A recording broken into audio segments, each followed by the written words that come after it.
किसान साथियों राम राम। आशा करता हूँ आप सब ठीक ठाक होंगे। साथियों, आज हम चर्चा करेंगे कि जो पिछले दिनों से लगातार ये हीट वेव चली आई है, 50-50 डिग्री तक तापमान पहुँच गया है। इस तापमान से किसान को कितना फ़ायदा हुआ, कितना नुकसान हुआ, और ये चर्चा जरूरी भी है।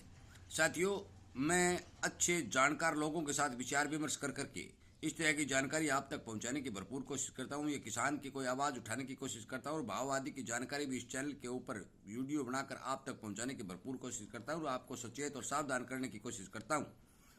ताकि आप किसी तरह के नुकसान में न फंस जाए। और इसीलिए आपसे उम्मीद करता हूं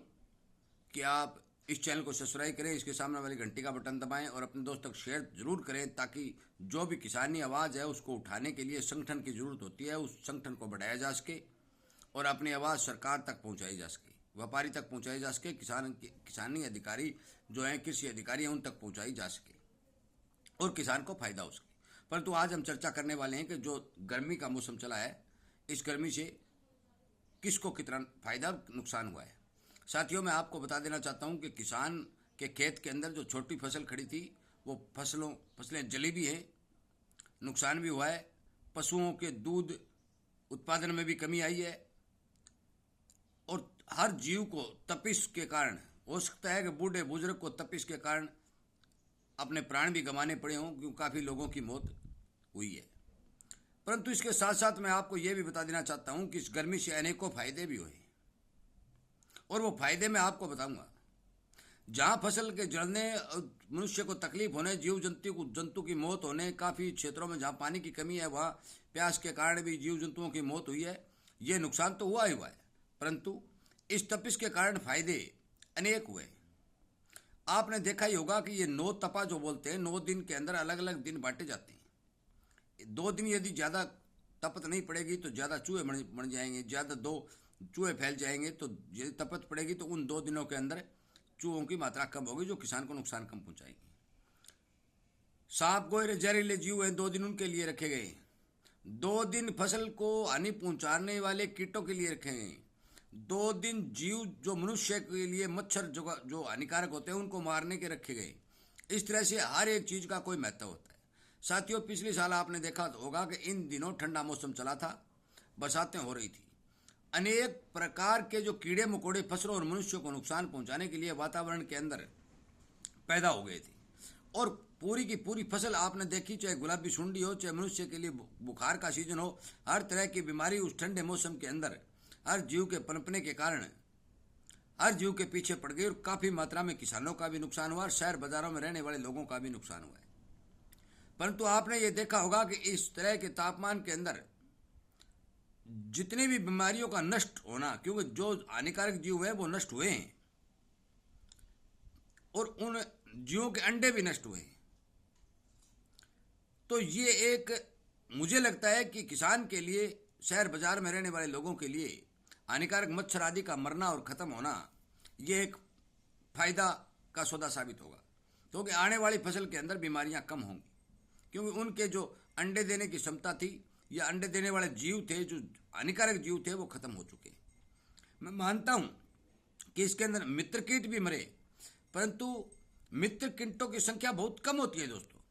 और हानि पहुंचाने वाले कीटों की संख्या बहुत ज़्यादा होती है। क्योंकि आपको पता है कि जिस चीज़ का कोई महत्व नहीं होता, जो मनुष्य को या जीव जंतु को हानि पहुंचाती है, उनकी संख्या सदा से ही ज़्यादा बनी रहती है और जिसी कारण वो कंट्रोल नहीं हो सकती, क्योंकि मित्र कीट उन जीवों को खा नहीं सकते और उनकी संख्या ज़्यादा बढ़ जाती है और किसान को हर तरह का नुकसान पहुंचाते हैं। इसी तरह हमारे घरों के अंदर जो मच्छर होते हैं, मलेरिया आदि को बढ़ावा देते हैं, उनको खाने वाले जीव भी वातावरण में मौजूद होते हैं, परंतु वो जीव कम होते हैं और वो मच्छर ज़्यादा पनप जाते हैं, जिनके कारण हमें नुकसान होता है। साथियों, इस गर्मी का फायदा तो हुआ ही हुआ है, नुकसान कम हुआ है और फायदा ज़्यादा हुआ है। मेरा मानना है कि इस तरह की गर्मी 5 या 7 दिन, जो पिछले सालों के अंदर, 5-6 वर्षों के अंदर भी मैंने इस तरह की लगातार 5-7 दिन की गर्मी या 10 दिन की गर्मी नहीं देखी थी। क्योंकि जब भी थोड़ी गर्मी बढ़ती थी 1 आधा दिन की, तो बरसात की फुहारें जो है जमीन पर आ जाती थी और उनके कारण उन जीवों को सहारा मिलता था और वो पनपते रहते थे, जिस कारण वायुमंडल में बीमारी फैलाने वाले जीवों की संख्या बढ़ती थी। साथियों, मैंने बूढ़े बुजुर्गों से भी बात की है, जो बड़े उम्र दराज के हैं, उनका कहना है कि पहले इतना ज़्यादा तापमान तो नहीं हुआ करता था, परंतु पहले क्या होता था कि ज़मीन बहुत ज़्यादा बिरानी हुआ करती थी, पानी की हर जगह उपलब्धता नहीं थी, जिस कारण से इतनी हानिकारक जो बीमारी फैलाने वाले जीवों की संख्या जो हुई वो कम थी। परंतु ज़्यादा पानी, हर जगह पानी खड़े रहना, कादा कीचड़ बना रहना, इस तरह की जो सिचुएशन पैदा हुई, जिसके कारण इन हानिकारक जीवों की संख्या जो है बढ़ी और उनके कारण बीमारियों का फैला हुआ, चाहे वो फसल में हो, चाहे वो किसान के घर में हो, चाहे शहर बाजार में हो, हर जगह जो है कि इस तरह के जीव जो हानिकारक जीव थे वो फैल गए, जिनके कारण बीमारियों को बढ़ावा मिला है। और उन्हीं लोगों का यह कहना है कि आज के टाइम में यदि इतना तापमान में ये कंट्रोल होती है तो ये तापमान ठीक है,